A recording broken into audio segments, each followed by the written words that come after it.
Ada kembali di Metro Siang pemirsa, Gubernur Jawa Barat Ridwan Kamil menyatakan PSBB proporsional Jawa Barat diperpanjang hingga 26 Juni mendatang. Sementara PSBB Bodebek akan dilaksanakan hingga 2 Juli mengikuti DKI Jakarta yang memperlakukan PSBB transisi sebagai kesatuan wilayah Jabodetabek dalam penanganan COVID-19. Keputusan di hari ini adalah PSBB Jawa Barat diperpanjang sampai tanggal 26 Juni untuk mewadahi kota kabupaten yang zona kuning yang ingin melakukan yang namanya PSBB skala proporsional. Ya. Jadi PSBB Jawa Barat diperpanjang sampai tanggal 26 Juni untuk mewadahi zona kuning yang ingin melakukan PSBB proporsional. Khusus untuk Bodebek, karena dari awal sudah diinstruksikan agar satu frekuensi dengan Jakarta, maka PSBB proporsional di Bogor, Depok, Bekasi dipersamakan dengan jadwal Jakarta, yaitu tanggal 2 Juli 2020. Jadi artinya ada 3 situasi di Jawa Barat, satu yang melaksanakan PSBB proporsional sampai 2 Juli, kemudian ada yang melanjutkan PSBB proporsional sampai 26 Juni, ada yang tidak melanjutkan karena sudah masuk zona biru. Gubernur Jawa Barat Ridwan Kamil memutuskan pembatasan sosial berskala besar di Jawa Barat dilanjutkan hingga 26 Juni mendatang. Keputusan dikeluarkan guna mewadahi kota kabupaten yang saat ini berada di level kewaspadaan 3 atau zona kuning yang ingin melanjutkan PSBB proporsional. Untuk lebih lengkapnya kita akan membahas langsung dengan Gubernur Jawa Barat Ridwan Kamil. Selamat siang Kang Emil. Selamat siang Mas Marvin. Ya, Kang Emil, ini PSBB proporsional di Jawa Barat diperpanjang sampai 26 Juni untuk mewadahi kota kabupaten yang dikategorikan zona kuning. Apakah memang untuk jumlah zona kuning ini dari hasil evaluasi memang meningkat? Ya, jadi hasil evaluasinya sempat di beberapa minggu lalu zona merah masih ada, kemudian 2 minggu lalu zona kuning ada 14, kemudian sekarang zona kuning turun menjadi hanya 12, artinya ada peningkatan dari zona kuning ke zona biru. Tapi belum semuanya hijrah ke zona kuning atau ke zona biru atau hijau yang lebih baik.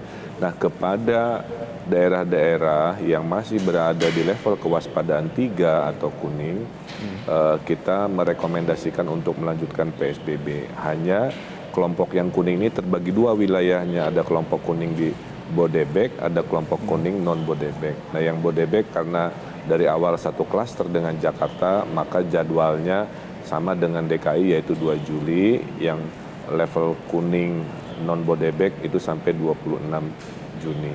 Nah, mayoritas di Jawa Barat itu sudah hampir 70%-nya sudah di zona biru. Jadi ada peningkatan 3 wilayah dari kuning ke biru, yaitu Kabupaten Bandung, kemudian ada Kota Cimahi dan Kabupaten Subang.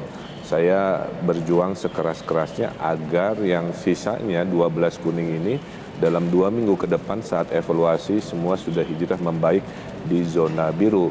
Tapi kalau kita lihat persebarannya, Mas, memang si COVID ini muter-muternya di daerah yang padat. Jadi Bodebek padat karena dekat Jakarta dan kota Bandung juga padat karena ibu kota provinsi. Oke, Kang Emil, ini saya kutip pernyataan Anda kemarin yang mengatakan kalau terjadi temuan penyebaran COVID yang sebelumnya ini kurang diwaspadai. Nah, di mana tepatnya temuan persebaran yang menjadi evaluasi tersebut? Apakah di tempat umum, kemudian yang seperti Anda katakan muter-muter tadi itu, apakah kemudian ada di rumah-rumah warga? Ya, jadi secara umum di level kewaspadaan juga ada satu kabupaten yang turun kelas ke level kuning dari biru, yaitu Kabupaten Garut. Ya, karena di Garut ditemukan ada klaster di sebuah kecamatan di Selawi. Saya gempur dengan 1.600 swab test kemarin. Saya datang sendiri ke sana mengawal. Nah, mudah-mudahan mereka 2 minggu bisa balik lagi. Nah, inilah cara kita mengawal di masa AKB, adaptasi kebiasaan baru. tidak melengahkan pengawasan dengan melakukan testing. Kita ada 627 mobil COVID test, kemudian ada mobil raksasa yaitu BSL-3 laboratorium COVID dengan PCR yang bisa ngetes 400 sampel per hari dan bisa diumumkan di hari itu.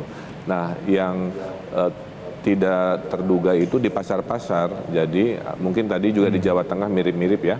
Maka kita sedang fokus 2 minggu ke depan ini ke 700 pasar, Mas Alvin, yaitu sudah ditutup ada sekitar 5 pasar, 3 di Bandung, sempat 1 di Cimahi, dan sempat 1 di Kabupaten Bogor. Karena pembeli dan penjual kurang disiplin memakai masker, akibatnya yang dirugikan kan semuanya, pasarnya ditutup. Nah, inilah yang harus terus kita edukasi selama proses adaptasi kebiasaan baru ini. Ya, bagaimana strategi edukasi Anda kepada warga? Karena kalau dikatakan banyak sekali kemudian pemberitaan dan juga laporan bahwa banyak warga yang kemudian enggan menggunakan peralatan kesehatan, ada juga yang tidak mau untuk melakukan tes seperti swab ataupun rapid. Bagaimana bentuk edukasinya, Kang Emil? Ya, saya kira ini masalah dari sejak 3 bulan yang lalu, yaitu tantangan terbesar kita adalah mengedukasi.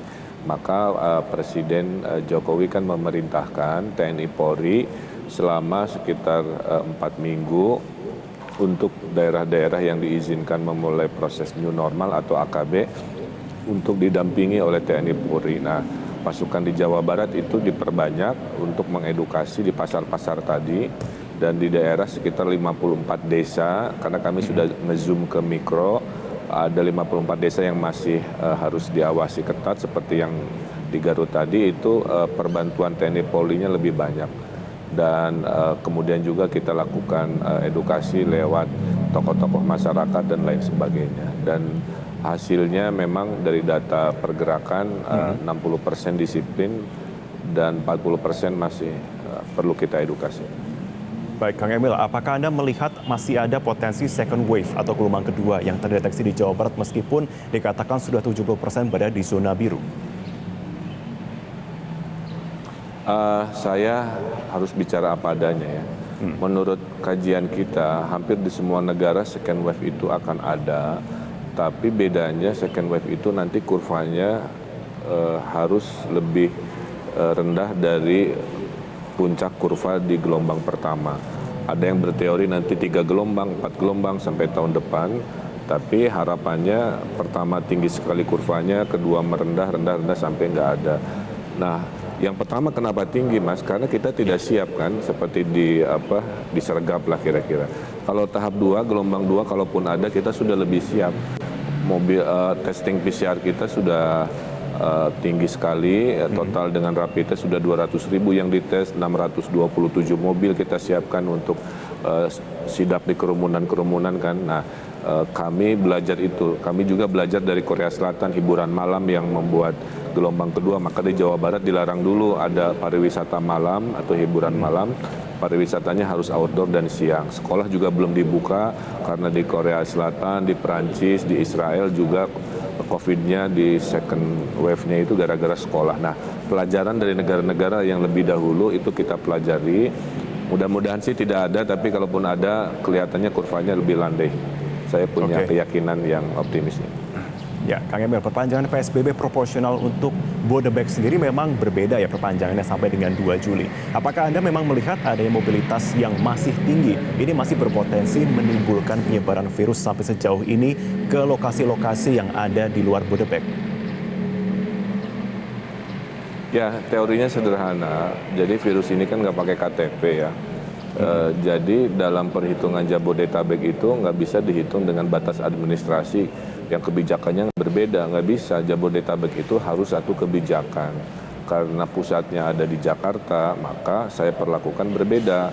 Khusus Bodebek harus ikut dengan kebijakan Jakarta, non Bodebek yang ada gunung, pantai, desa yang tidak padat penduduknya kan berbeda, itu saya bedakan treatment obatnya, kira-kira begitu. Nah, kita lihat penduduk Depok, penduduk Bekasi itu hampir setengahnya kan bolak-balik ke Jakarta. Nanti kalau di Jakartanya masih epicentrum, dia makan di PKL, makan di mana, bertemu dengan orang, ya di mana penularannya masih tinggi, kan rawan sekali nanti pas dia pulang. Nah, oleh karena itulah kita arahkan Wali Kota Depok, Bekasi, Bogor, dan Bupati Bekasi, Bupati Bogor agar jadwal selalu sama persis dengan Jakarta. Itu arahan yang tegas dari kami, gugus tugas Jawa Barat. Oke, Kang Emil, ini ada juga pernyataan dari Wakil Wali Kota Bogor kemarin yang mengatakan bahwa RSUD Bogor ini kesulitan untuk membiayai perawatan pasien COVID-19. Bagaimana tanggapan Anda? Tapi kita akan bahas usai jeda. Pemirsa tetaplah bersama kami di Metro Siang.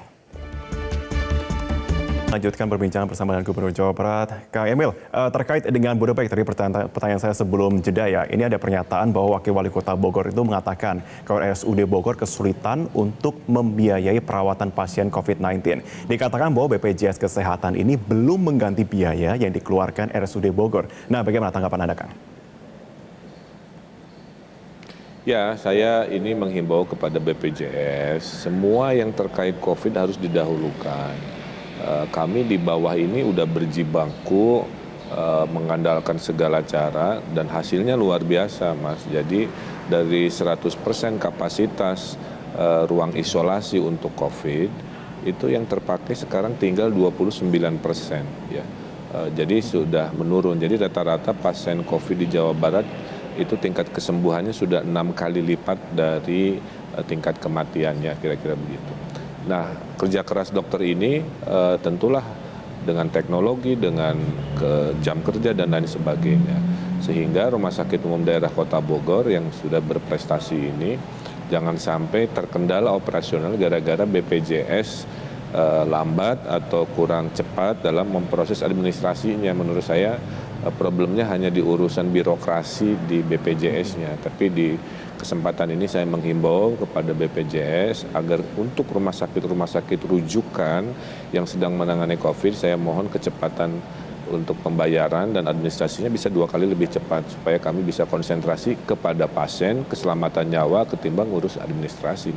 Saya kira itu, dan sudah saya akan bantu permudah dengan konsultasi ke pusat.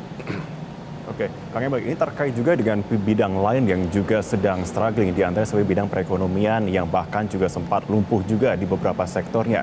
Bagaimana langkah Pemprov untuk bisa menghidupkan kembali sektor-sektor usaha yang sempat mati, seperti misalkan sektor jasa travel, ataupun pariwisata, ataupun sektor lain, Kang? Ya, salah satu ciri cara kerja Pemprov Jabar itu selalu bertanya kepada ahlinya, ya. Nah, untuk ekonomi juga kami bertanya dan hasil jawaban dari ahli ekonomi bahwa pembukaan ekonomi itu sudah urgent, dan saya cek ke ahli kesehatan, Pak Gubernur sudah boleh karena reproduksi COVID-nya di bawah 1 udah lebih dari 1 bulan. Jadi standar syaratnya dulu dipenuhi. Nah, setelah dipenuhi, ahli ekonomi mengatakan, Pak Gub, kita bagi 3 tahap. Gimana? Tahap pertama ekonomi resiko rendah, yaitu industri dan perkantoran, di mana orangnya itu-itu aja kan, tidak ada pergantian orang. Oke, nanti tahap 2 ekonomi resiko tinggi, yaitu yang ganti orang, yaitu perdagangan, ada tamu di mal, di mana dan sebagainya. Yang ketiga pariwisata. Nah, pariwisata juga dibagi bertahap. Kalau bisa pariwisata siang dan outdoor, kurangi dulu pariwisata atau hiburan malam. Karena di Korea Selatan outbreak yang second wave datang dari hiburan malam kan. Nah, baru terakhir pendidikan. Jadi setelah tadi rumah ibadah dulu, kemudian ekonomi resiko rendah, ekonomi resiko tinggi, pariwisata, baru pendidikan. Pendidikan ini selama belum 100% zona biru atau hijau di Jawa Barat, karena masih ada 12 yang kuning, kami belum berani membuka kebijakan sekolah tatap muka fisik, walaupun tahun anggarannya sudah bisa berjalan di bulan Juli ini. Iya. Kang Emil, kami paham juga mengenai bagaimana desakan dari masyarakat yang tentunya terkena imbas yakni PHK ataupun juga gangguan dalam segi pekerjaan mereka. Tetapi bagaimana kemudian langkah strategis dari Pemprov untuk kemudian membuka tahap-tahap tersebut? Apakah kemudian akan dibuka secara langsung ataupun akan dibuka secara paralel untuk pertahapannya ini? Ya, berita baiknya tadi, karena kita bisa mengendalikan, maka 70% wilayah Jawa Barat, Mas Marvin, ekonomi sudah dibuka. Jadi kegiatan 90% aktivitas sudah bisa berjalan di 70% wilayah Jawa Barat, yaitu yang zona biru. Artinya mereka yang di PHK, bahkan di Karawang, di mana itu pabrik-pabrik sudah mulai beroperasi mulai hari Senin besok, kira-kira begitu. Dan sudah memanggil lagi mereka-mereka yang dirumahkan dan lain-lain. Nah, harapan ini sejalan dengan harapan kita agar bulan Juli ekonomi Jawa Barat itu sudah mulai bergerak, karena uang bansos kami juga dari provinsi itu cukupnya hanya sampai sekitar bulan Julian. Baik, Kang Emil, mengenai pendidikan, bagaimana kemudian strategi dari Anda untuk bisa membantu agar para pertanyaan banyak sekali yang kemudian masuk mengenai bagaimana kemudian tahun ajaran baru ini bisa adjust, bisa memulai lagi? Ya, sebenarnya sederhana. Percayakan penilaian keamanannya ini kepada pemerintah. Ya. Jadi per hari ini kita belum memutuskan ada pembukaan tatap muka secara fisik. Tunggu saja, menunggu asesmen kesehatan betul-betul baik dan kuat kira-kira begitu. Nah, tapi jaga mental terburuk-terburuknya kemungkinan mungkin baru Januari 2021. Nah, kecuali antara waktu hari ini sampai Januari 2021, kawasan Jawa Barat mayoritasnya sudah hijau atau biru. Nah, itulah baru momen kita bisa mengeksersis pembukaan tatap fisik di sekolah-sekolah. Jadi saya kira saya sampaikan berita kurang nyamannya, yaitu sekolah belum dulu kami buka, menunggu situasi betul-betul clear di zona biru atau hijau di Jawa Barat.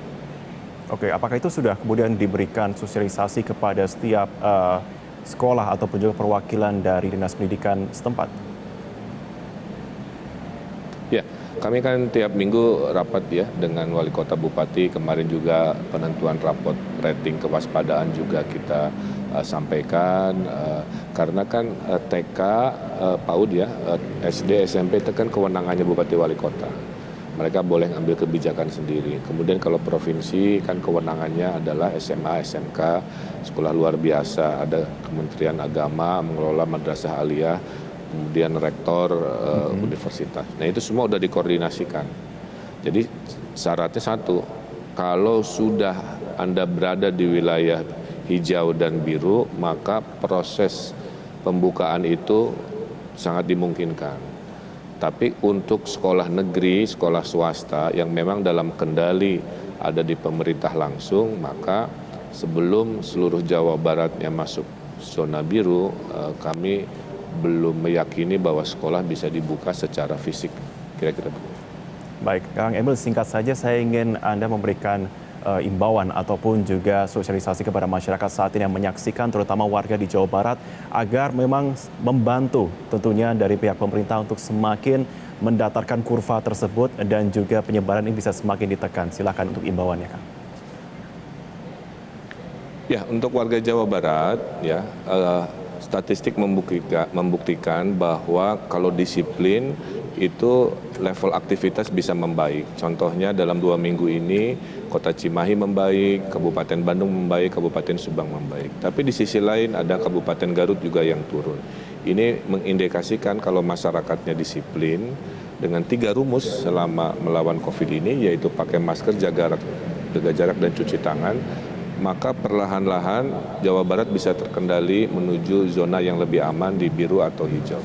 Oleh karena itu, kunci melawan COVID sebelum ada vaksin dan sebelum ada obatnya, yaitu hanya dengan 3 cara tadi, cuci tangan, jaga jarak, dan tentunya memakai masker. Nah, mudah-mudahan pengendalian ini akan terus kami barengi dengan pengetesan massal. Pengetesan ini untuk memastikan kita bisa melokalisir COVID ini ada di pasar atau di keramaian dan lain sebagainya. Ikuti arahan pemerintah, taati himbauan ulama.